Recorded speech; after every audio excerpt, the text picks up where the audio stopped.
এখনকার রিলসগুলো না পুরাই মারাত্মক। আর ঈদের পরে এই একটা রিলস দেখলাম, পুরাই আগুন এটা।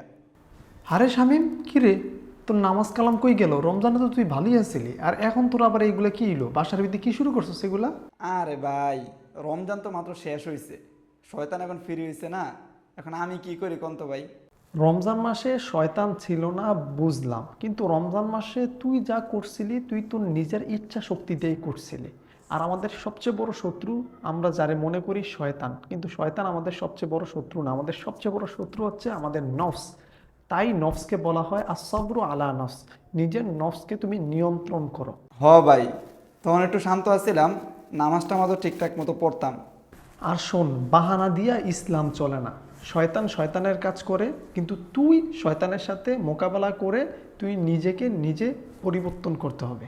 ভাই, তাহলে আমি এখনো বাহানার পিছনে লুকায় আছি। আমি ভাবছিলাম শয়তান ছুটিতে গেলে আমি ভালো, আর যখন ফিরে আসে তখন আমি খারাপ। তার মানে আমি এখনো নিজেকে বদলাইতে পারিনি।